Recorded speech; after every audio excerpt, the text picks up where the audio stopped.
a gente pode dividir, né, a caminhada da nossa vida interior, né, do seu iniciozinho, né, do seu germenzinho, né, até a perfeição da vida cristã, né, aquela união mais profunda com o nosso Senhor Jesus Cristo. A gente pode dividir em 3 vias, que na verdade, pessoal, classicamente são chamadas vias, né? Só que vias a gente entende caminho, como se fossem 3 caminhos, né? Mas não são 3 caminhos diferentes, é um único grande caminho, uma única via, que na verdade tem 3 etapas, ou 3 graus, né? Também são chamados assim, ou 3 estágios, né? Ou então 3 idades, né? A idade dos iniciantes, a idade dos avançados e a idade dos perfeitos, né? Essas 3 vias, pessoal, elas são essa caminhada que a alma vai fazendo, né? Junto com Cristo, né? Na direção de Cristo, mas junto com Cristo, né? Rumo ao Calvário, rumo à perfeição, rumo à plena união com o nosso Senhor Jesus Cristo. Só que é importante explicar um pouquinho essa perfeição. Por perfeição, pessoal, a gente compreende o máximo que se pode chegar nas virtudes aqui nesse mundo, né? Na fé, na esperança, na caridade, nessa união com o nosso Senhor Jesus Cristo. É claro que na glória do céu, a fé se tornará a visão de Deus, né? A esperança, ou seja, aquele desejo do céu, se tornará justamente a posse de Deus. E a caridade, o amor, né, permanece, será pleno na glória. Então, é importante a gente entender que, na verdade, é o máximo que se pode chegar nas virtudes aqui, né, em condições terrenas. E isso não significa, pessoal, que não há nenhuma imperfeição, muito embora a gente chame de perfeição, né? Mas alguns grandes teólogos, como por exemplo, a gente pegando fonte aqui, né, o Tanqueray, compêndio de teologia cética e mística, né? O próprio Santo Tomás de Aquino, né, na Suma Teológica, ele menciona a respeito dessas 3 vias, né? Depois a gente tem o Padre Garrigou Lagrange, a gente tem algumas boas fontes a respeito disso, né? Dentre outras. Isso é de tradição antiquíssima, né? Vem desde a Idade Média.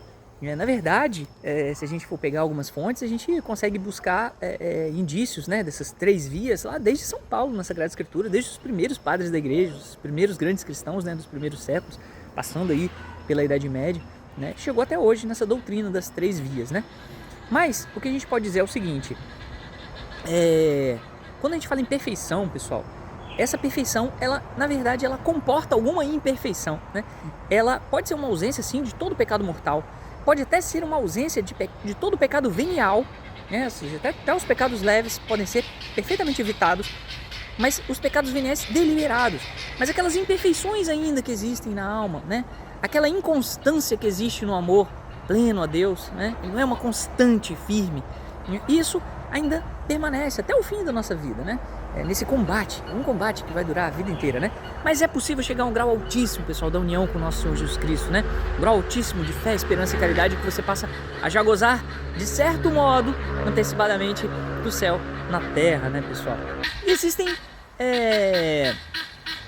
vários pequenos degraus aí dentro de cada um desses estágios, de cada uma dessas vias, né? Por isso que Santa Teresa d'Ávila, pessoal, vai falar em 7 moradas, porque na verdade ela, como se ela subdividisse a primeira via em 3, nas 3 primeiras moradas, a segunda via nas outras 2, né, na 4ª e na 5ª, e a terceira via na 6ª e na 7ª moradas. E justamente os nomes que se dão a essas vias já explicam mais ou menos, né, o sentido de cada uma, né? Bom, primeiro a via purgativa, né, a primeira via dos iniciantes.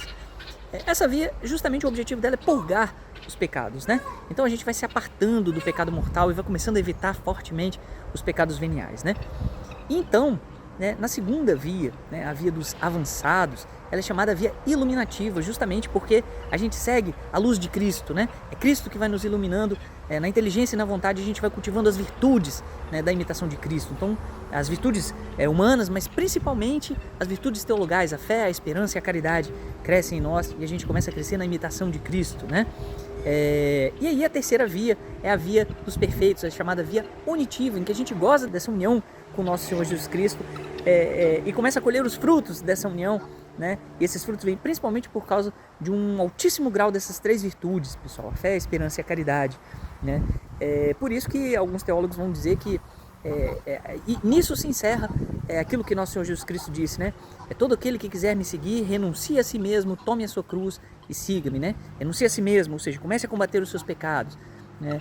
Tome a sua cruz, a imitação de Cristo, né? E siga-me, ou seja, permanece firme na união com o nosso Senhor Jesus Cristo, né? Corresponde às 3 vias. E aí alguns outros teólogos vão nos dizer também que na verdade essas 3 vias consistem num grande avanço na caridade, pessoal, ou seja, no amor a Deus, né? Primeiro, usando muito da fé, né? Principalmente nas primeiras vias. Em todas elas existem a fé, a esperança e a caridade, né?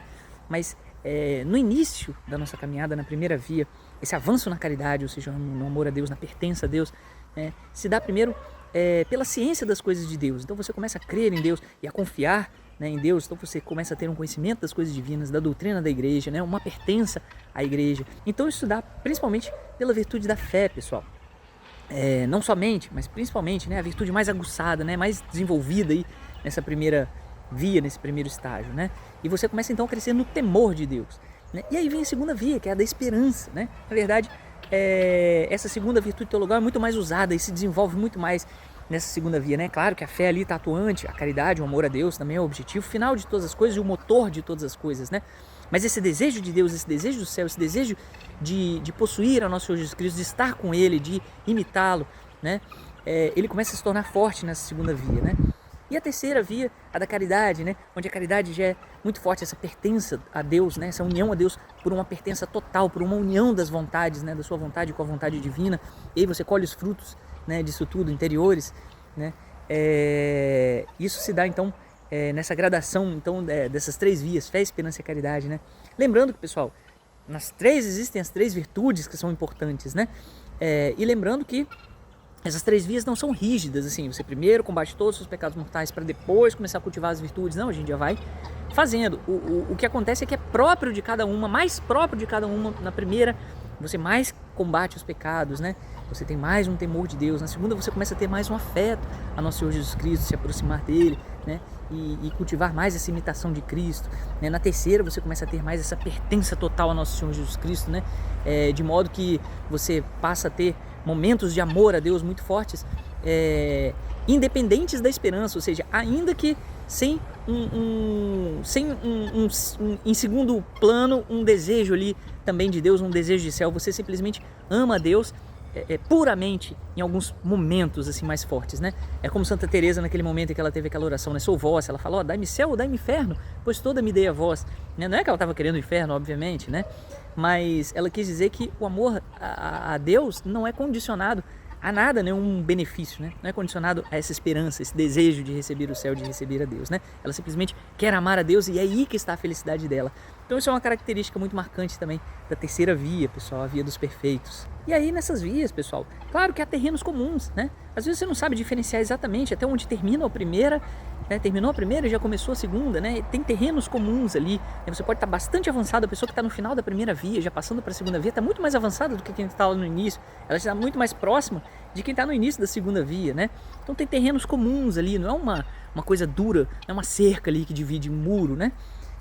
Então existe também existe uma gradação, sim, uma evolução, um avanço, mas não é nada rígido, é um caminho orgânico que se faz, pessoal, e de modo que às vezes você também pode recair em alguns pontos da primeira via, né? E aí depois você então avança, às vezes você recua e aí você avança, né? Mas o fato é que você começa a criar características e existem avanços que não tem mais um retorno, né?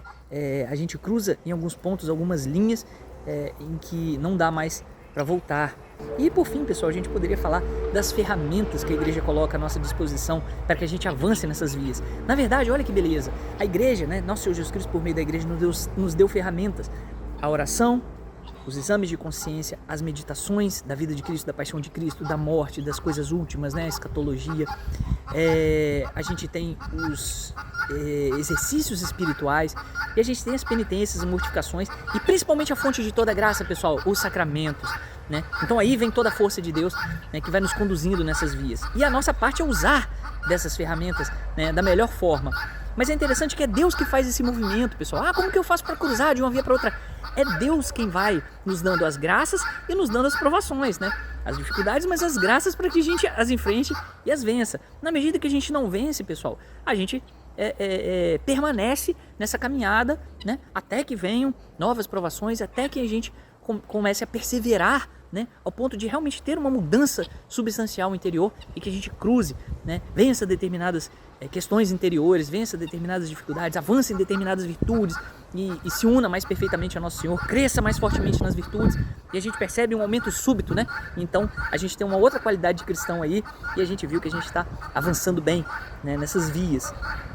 Então é importante a gente entender que é Cristo que faz esse caminho conosco. Ele nos dá determinadas dificuldades, determinadas provações, justamente para que a gente pule de uma via para outra por meio de uma conversão. Por isso que a gente tem 3 vias, a gente tem 3 conversões, né? A primeira que leva à primeira via. A segunda que é uma série de dificuldades e de provações diferentes, né? Que Nosso Senhor mesmo vai nos conduzindo para que a gente cruze para uma segunda via, ou seja, para que a gente se torne cristão mais fiel ao Nosso Senhor Jesus Cristo, né? Mais firme nas virtudes, mais amante de Nosso Senhor.